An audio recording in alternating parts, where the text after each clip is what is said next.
Comment mettre en scène le concept de l'iceberg grâce à une animation dynamique? Bonjour, ici Olivier de Simple Slide et c'est ce qu'on va voir étape par étape avec PowerPoint dans cette vidéo. C'est parti!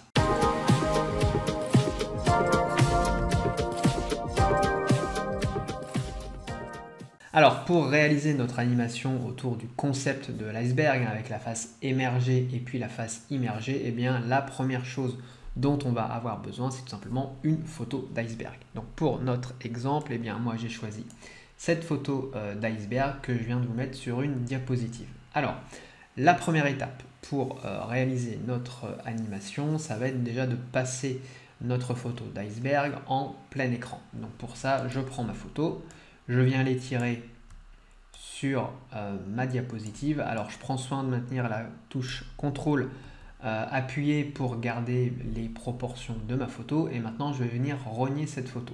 Donc je suis ici dans format de l'image, je viens cliquer ici sur rogner et je vais venir rogner ma photo aux dimensions de ma diapositive et là on va continuer à étendre, à agrandir notre photo à peu près comme ceci. Ouais, on va encore augmenter un petit peu.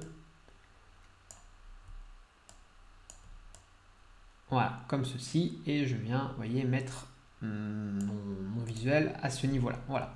Donc maintenant que j'ai cette première diapositive, eh bien, je vais venir la dupliquer. Donc, CTRL D pour dupliquer la diapositive. Je reclique sur ma photo, je retourne dans format d'image, je retourne dans rogner, et là, on va venir, eh bien, hop, faire monter notre photo comme ceci. Voilà. Et une fois que j'ai fait ça, eh bien, je vais le faire une troisième fois pour notre exemple. Donc je reprends ma photo, format de l'image, rogner, et on va encore venir monter notre photo. Voilà, comme ceci.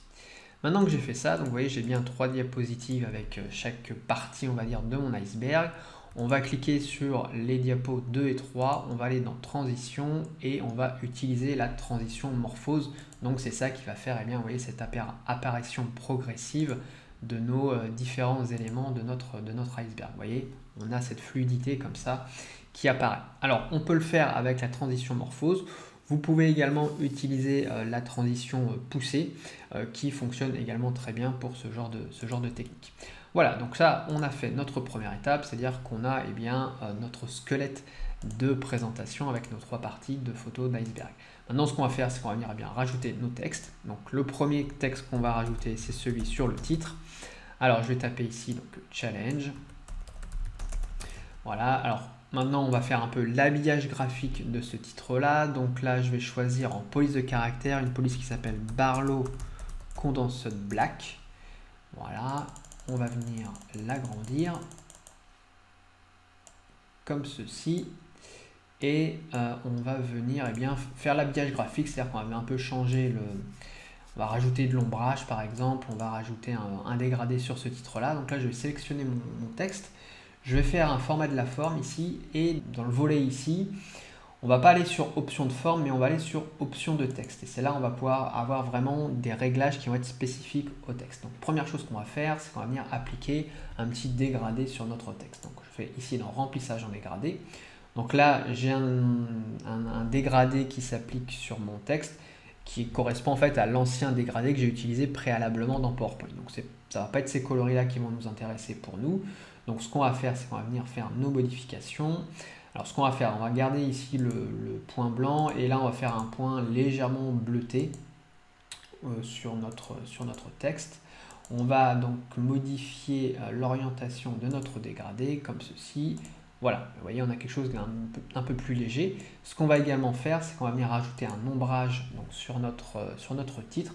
Donc toujours dans option de texte ici, maintenant on va aller ici dans effet de texte. Là on va choisir ombre et dans les ombres on va présélectionner celle-ci et on va venir faire des petits ajustements au niveau de l'ombrage pour avoir quelque chose qui soit assez sympa en termes de design. Donc moi généralement ce que je fais, c'est que je viens jouer sur le flou.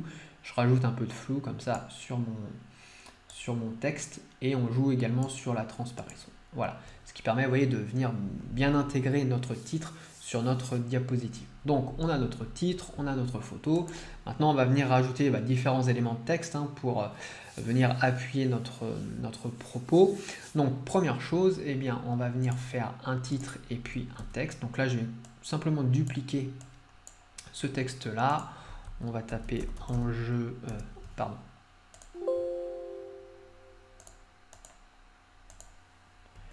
Donc pour notre premier texte, ce qu'on va faire, c'est qu'on va simplement venir dupliquer notre titre, comme ceci. Et ensuite, on va venir modifier notre texte. Donc par exemple, enjeu numéro 1.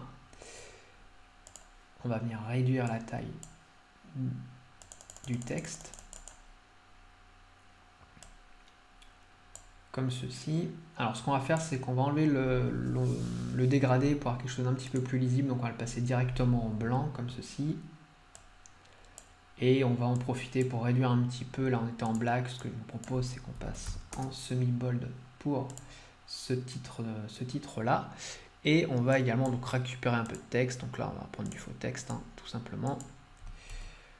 Que je vais venir copier-coller sur ma diapositive. Voilà, donc je viens positionner ici mon élément. Alors maintenant que nous avons créé bien notre paragraphe sur notre diapositive, ce que l'on va faire, c'est qu'on va venir créer bien, le trait qui permet de relier notre paragraphe avec notre élément visuel, donc qui est ici l'iceberg. Donc pour faire ça, ce qu'on va faire dans un premier temps, c'est qu'on va simplement venir créer ici une diapositive pour pouvoir concevoir notre trait. Alors pour démarrer, ce qu'on va faire, c'est qu'on va déjà tracer un cercle ici dans PowerPoint. Sur ce cercle, on va venir appliquer un dégradé. Donc on va ici dans remplissage en dégradé et on va venir faire les réglages pour notre dégradé. Donc je vais enlever ici les 2 points centraux dont je ne vais pas avoir besoin. Je vais venir ici enlever le contour, voilà. Et vous voyez qu'actuellement on est sur un dégradé de type linéaire. Nous, ce qu'on va choisir, c'est un type radial. Et dans les différentes orientations, on va prendre ici l'orientation centrale. Maintenant que j'ai ça, je vais pouvoir venir changer mes coloris. Donc ici, nous, ce qu'on va faire, c'est qu'on va partir sur du rouge, ici. Et on va également venir mettre du rouge en centrale. Par contre, on va venir appliquer ici une transparence sur ce premier rouge-là.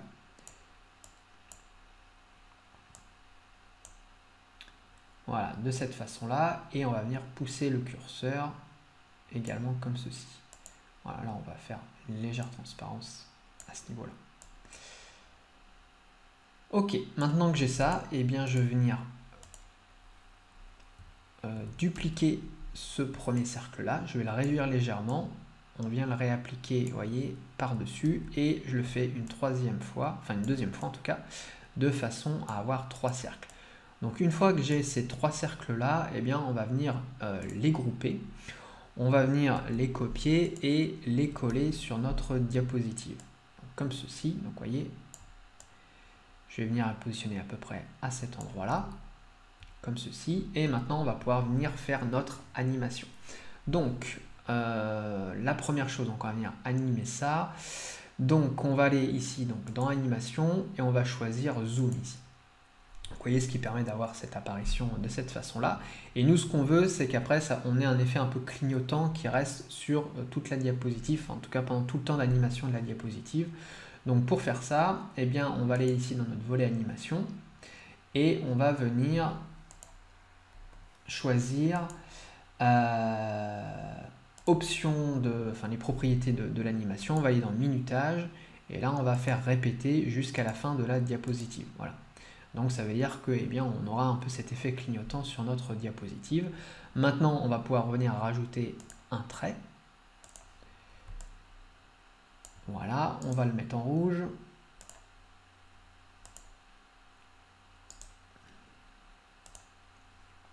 Et on va lui mettre un bord comme ceci, une terminaison comme ceci. On va le grossir très légèrement. Voilà, comme ceci. Et lui, donc l'animation qu'on va venir appliquer, ça va être un effet de balayage. Donc ici, et on va faire un balayage donc à partir de la gauche. Voilà. Et maintenant qu'on a tout ça, eh bien on va pouvoir lier les différents éléments de notre animation. Donc ça, pour le coup, on va peut-être le réduire un petit peu, ce cercle-là. Voilà, de cette façon-là. Et on doit également aligner notre texte. Donc là, on va faire un fondu tout simplement. Et on va faire l'enchaînement des animations. Donc, on veut que ça démarre après, donc le connecteur il démarre après l'apparition de nos cercles et que les textes apparaissent juste après le connecteur. Voilà, donc si je fais un aperçu, on est effectivement bien là-dessus. Donc là, notre animation, elle est normalement, elle est OK. Et maintenant, ce qu'on va faire, c'est qu'on va simplement venir récupérer tous ces éléments-là, les copier-coller et le faire sur notre deuxième enjeu. Donc là, on va simplement déplacer les éléments. Voilà, à peu près comme ceci, hein.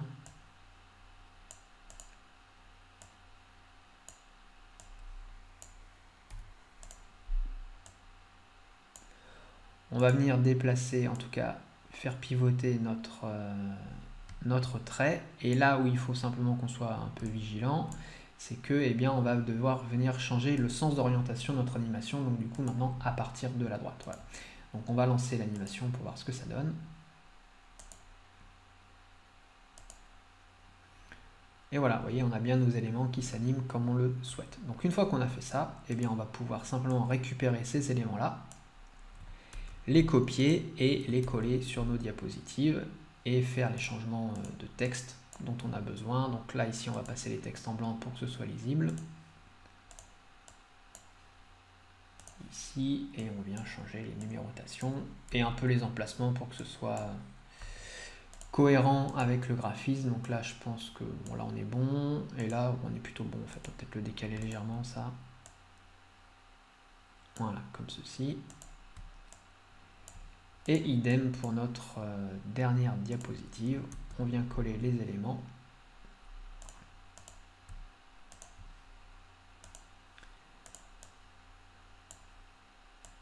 Et on vient bien, les appliquer sur notre iceberg. Voilà, comme ceci, ça on va même pouvoir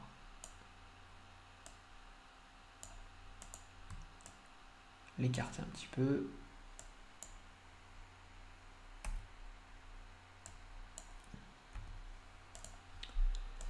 Et voilà, donc ça on peut supprimer cette diapo là, et donc maintenant eh bien, on va vérifier que tout fonctionne. On lance le diaporama.